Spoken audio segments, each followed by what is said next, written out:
a beleza. E isso sempre foi um caminho de educação espetacular. Um caminho de catequese, por assim dizer. Pelo menos no que diz respeito às coisas de Deus. Esta era a intuição do Papa Bento. Infelizmente, em fevereiro de 2013, no passado, Bento XVI, no limite das suas forças humanas, era cansado devido à idade, pediu renúncia do seu ministério. Pouco tempo depois, algumas semanas depois, Deus nos brindava com Francisco. Francisco levou o ano da fé até o seu final e enriqueceu o ano da fé com um testemunho de humildade fabuloso. Tanto que, quando veio visitar o Brasil, uma expressão marcante da visita do Papa foi justamente essa. Ele se apresentou como um cuidador humilde, como alguém que queria cuidar com zelo, com respeito da vida da igreja, até pediu licença para entrar. Coisa bonita. De fato, o ano da fé foi um ano muito rico. E o Papa tinha pedido, Bento XVI já, que todas as igrejas espalhadas pelo mundo inteiro fizessem algum tipo de trabalho para valorizar o ano da fé, para valorizar a fé, para ajudar o povo de Deus a admirar a beleza da fé. Aqui na Arquidiocese de Sorocaba, o Eduardo pediu que esse trabalho fosse feito. Então surgiu a ideia, a comissão de padres, eu fazia parte dessa comissão, de fazer alguns fascículos, folhetos, que seriam distribuídos um por mês ao longo de um ano, do ano da fé, justamente para meditar um pouco sobre a vida da igreja e para aprofundar a nossa profissão de fé, o creio que nós rezamos nas nossas missas. E durante o ano da fé nós rezamos aquele creio mais longo, o símbolo de Sede Constantinopolitana. É um nome imenso, mas é de fato uma profissão de fé que tem um conteúdo bastante grande que nos ajudava a conhecer melhor aquilo que cremos, a admirar a beleza daquilo que Deus colocou em nossas mãos, como patrimônio, como herança. Os folhetos foram distribuídos pela arquidiocese inteira, foram produzidos mais de 500 mil de folhetos, 12 fascículos, mas cerca de 50 mil folhetos por mês, 600 mil, portanto, ao total, espalhados por toda a nossa arquidiocese. No final das contas, embora nós fôssemos uma comissão de padres, eu acabei ficando responsável pelo desenvolvimento dos folhetos. O Eduardo depois fazia a revisão, finalizava o trabalho, mas eu acabei produzindo cada um deles. E ao final do ano da fé, me veio o desejo de reunir esse trabalho numa única produção, para que ele não se perdesse, porque os folhetos, claro, tiveram a função de sementes lançadas no campo da igreja. De repente, alguém pôde ler esses folhetos, pôde se encantar com algum aspecto da fé, e o objetivo era esse, era lançar sementes no campo da igreja, espalhar o Evangelho, espalhar a doutrina, tentar de alguma forma chegar aos corações mais distantes com a palavra de Deus. Mas para que isso não ficasse perdido, a intenção minha era reunir esse trabalho num único volume. Foi assim que surgiu a ideia desse livreto, um livreto pequenino, de 52 páginas, e de permissão ao Eduardo. Não só ele me deu permissão, como também fez o prefácio do livreto, como vocês poderão perceber. E o objetivo simplesmente desse trabalho foi reunir aquela produção que foi feita com tanto zelo, com tanto carinho, para que de alguma maneira a palavra de Deus, a fé, tivesse a oportunidade de continuar deslumbrando os corações. O grande desafio que nós temos hoje em dia não é nem tanto falar da fé, mas é falar das coisas de Deus de uma maneira que as pessoas entendam. Tornar Deus acessível. Tornar a vida da igreja acessível. Jesus era acessível. O Papa Francisco trouxe esse convite para nós de uma maneira muito forte.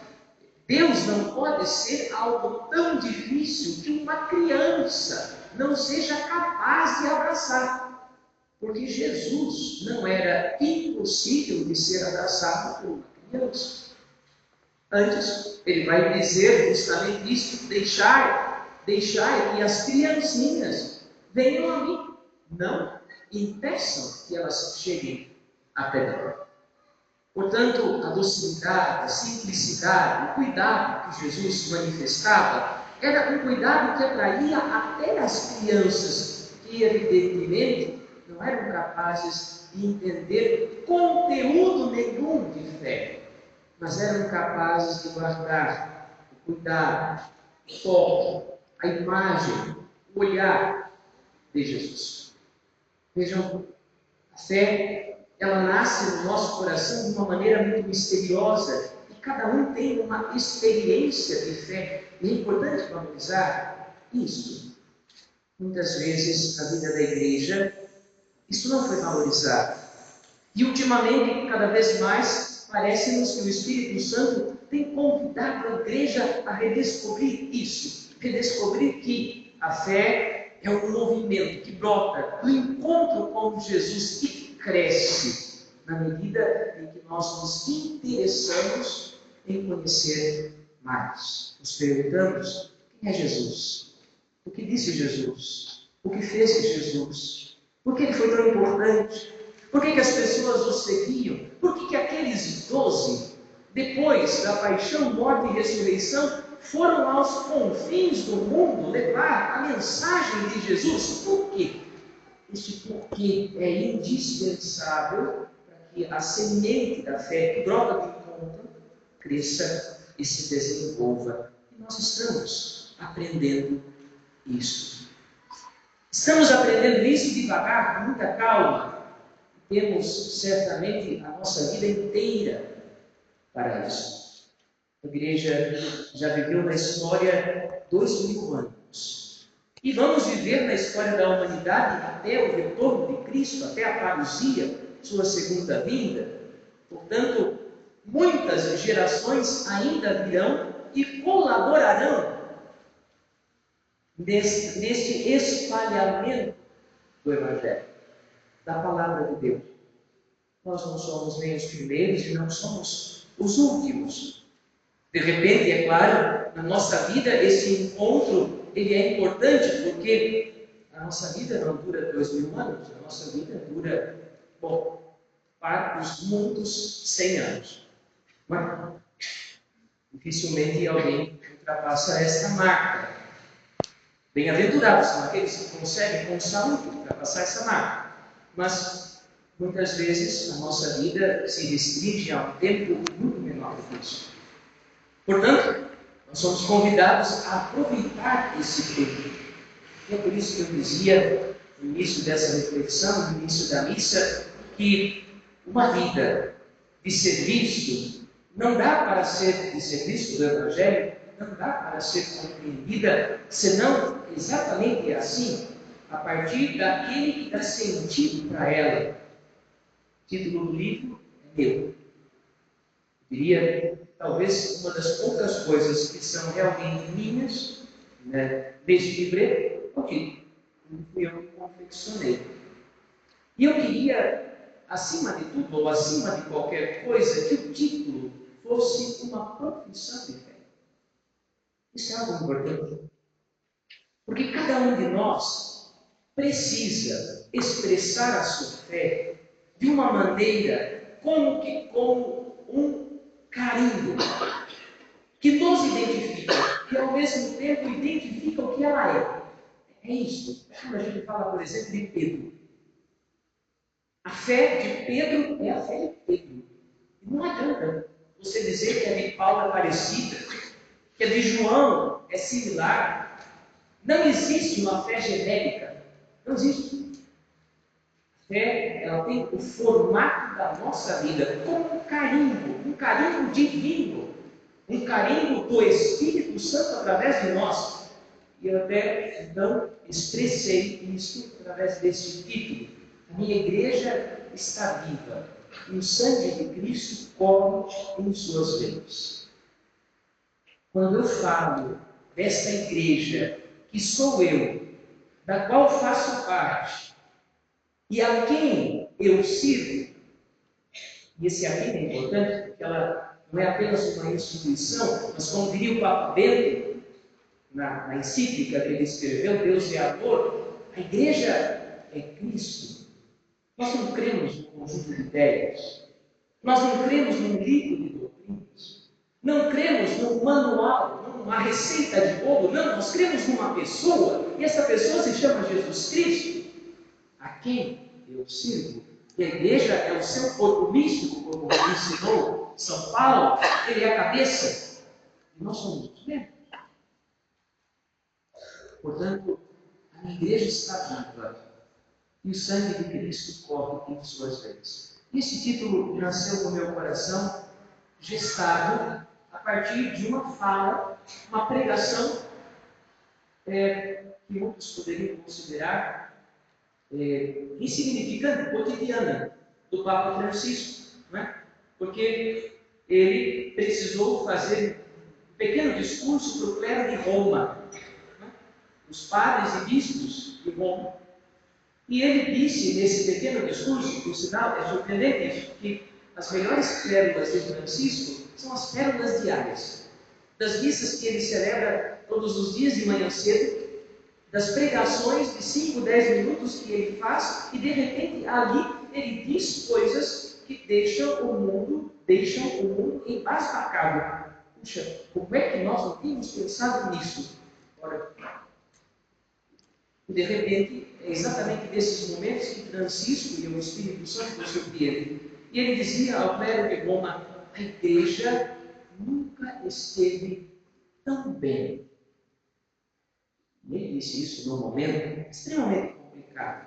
Momento em que ele assumiu a vida da igreja, momento em que ele precisou se confrontar com as dificuldades administrativas da vida da igreja, que a gente ouviu para cima e para baixo dos jornais, com os escândalos de padres infiéis, de bispos infiéis, com problemas administrativos, financeiros da vida da igreja, não locais, mas universais, lá do outro lado do mundo, problemas que falam de uma falta de testemunho de vida cristã. Enfim, no meio de tudo isso, o Papa Francisco tira esta pérola e diz assim: a igreja nunca esteve tão bem.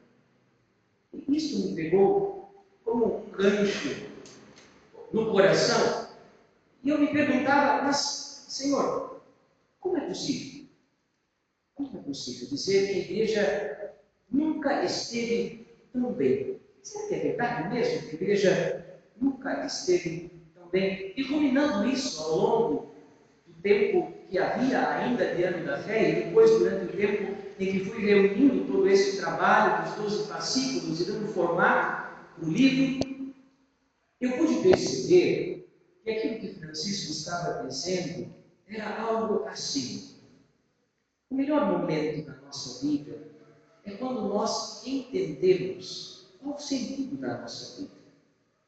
Isso não acontece quando somos pequenininhos, nem quando ainda estamos desabrochando na adolescência e na juventude. Pelo contrário, nós só realmente compreendemos o mistério da nossa vida quando a responsabilidade de viver e de confrontar os desafios de viver se colocam diante de nós. E isso vem com a maturidade. A igreja está com 2000 anos. Esta comunidade fundada por Jesus e enviada por Jesus tem 2000 anos. É muita maturidade. Nós temos que aprender com a história. Não podemos ignorar o passado. Não podemos ser medíocres. Pelo contrário, precisamos ser responsáveis. Não podemos simplesmente tapar o sol com a peneira e fazer de conta que os problemas não existem. Sim, eles existem. Eles são terríveis. Mas não são só os problemas da igreja. São os desafios da vida das nossas famílias, são os desafios da sociedade, são os desafios das nações, dos povos. Nós estamos num mundo nosso desafio de ser humano, desse momento que nós estamos vivendo. Olhando para isso, nós entendemos o que disse o Papa Francisco. De fato, a igreja está no melhor momento da sua vida, porque ela consegue olhar para os seus problemas e reconhecer em primeiro lugar com humildade a sua humanidade. Nós não somos anjos. Não somos anjos. Quem sabe um dia da eternidade, como diria São Paulo, quando estivermos para receber a coroa da glória, sim, seremos semelhantes aos anjos, mas aqui não temos asas. Eu já brinquei nos momentos que eu adoraria tê-las, mas não temos. Portanto, não somos anjos, somos homens e mulheres. E homens e mulheres são pecadores. E já disse Jesus no Evangelho que é de dentro do coração humano que brotam os assassinatos, os adultérios, a violência, a morte, a ambição, o orgulho que devastam a humanidade. Todas as maldades brotam de dentro do coração humano. A nossa vida pode ser o pasto fecundo, aonde brotam as maravilhas que Deus semeia em nosso coração. Mas também pode ser pasto nefasto, onde todas as maldades se eliminam. E isso acontece com todo ser humano. Talvez o mal do nosso tempo é aquilo que João Paulo II dizia, que o nosso povo, a humanidade, perdeu o sentido do pecado. Parece que de repente se acostumou a esse cheiro ruim que brota das coisas que não vêm de Deus. E de repente alguns, tentam até dizer que o cheiro não é tão ruim assim e que dá para conviver com isso. Não. Existe algo que é divino. Existe uma mensagem que vem do coração de Deus, que levou o Filho de Deus a abrir mão de si mesmo, da sua divindade, para vir aqui para dizer para nós. É o Evangelho de Jesus. Existe uma mensagem que Deus quer dizer para nós, que é melhor do que tudo e qualquer coisa que nós pudéssemos entender sozinhos nesse mundo. Este é o valor do Evangelho. Este é o valor da palavra de Deus, que ouvimos dos lábios de Jesus, através da pregação dos apóstolos ao longo destes 2000 anos. É o melhor de Deus. Por isso, então, eu diria, a igreja de fato está vivendo a melhor época da sua vida. E a igreja que somos nós todos. A igreja que não é somente o Papa, que não é somente os bispos, que não é somente os padres, que não é somente os diáconos, que não é somente os religiosos e religiosas e consagrados. A igreja que somos todos nós batizados, dentro da igreja católica e fora da igreja católica, cristãos, discípulos de Jesus. Estamos vivendo o melhor momento da nossa história. Porque nunca a humanidade viu isso. Nunca as oportunidades de conhecimento de Deus foram tantas e tão diversas. De modo que a palavra de Deus hoje chega aos confins do mundo em segundos. O tempo de uma respiração, até menos. O Evangelho percorreu o globo terrestre inteiro. É surpreendente. De modo então que não nos faltam oportunidades para reconhecer o que Deus está tentando dizer para nós. E continua tentando dizer através de Jesus, seu Filho. O faz de modo especial através dos lábios da igreja, que somos nós todos, convidados a evangelizar desde o batismo, ou pelo menos desde o nosso Cristo. Portanto, o Evangelho está ecoando pela nossa vida. É como, de repente, esse suor que tem cheiro, mas é o suor da alma, que precisa ter o cheiro de Deus, que precisa ter o cheiro da graça, que precisa ter o cheiro da santidade. que precisa falar daquilo que é bom e virtuoso e eterno, daquilo que edifica, daquilo que dá caráter, honra, dignidade, daquilo que restaura a vida da humanidade, não daquilo que destrói. O convite de Deus para nós é de abrirmos cada vez mais o coração para perceber que a nossa vida, iluminada pela sua graça, pode muita coisa, tem um valor incrível. E é assim que eu entendo a vida. Na minha vida, eu tenho a certeza clara e absoluta, e eu não a compreendo de outra forma hoje, senão mergulhada totalmente no mistério de Cristo e totalmente no mistério da Igreja. E é isso mesmo. Quem dera que todo o povo cristão pudesse dizer o mesmo. E isso é mais antigo que andar para frente. Paulo já disse. Não existe ser Cristo. A minha vida não tem sentido sem Jesus. Quem dá sentido para a minha vida é Cristo. De modo então que sim, eu me sinto tamanhamente unido com Ele que até quase nos confundimos, exceto por um fato contundente. Ele é o Santíssimo. E eu, até o último momento da minha vida, continuo sendo um pobre pecador. Este é o maior mistério da nossa identificação com o Senhor. Sim, é verdade. Quem sabe um dia ainda a gente consiga dizer com São Paulo, viver para mim é Cristo, o resto é lucro. Mas o fato mais contundente é que talvez nesta união misteriosa a gente até se confunde, mas nós só não nos confundimos.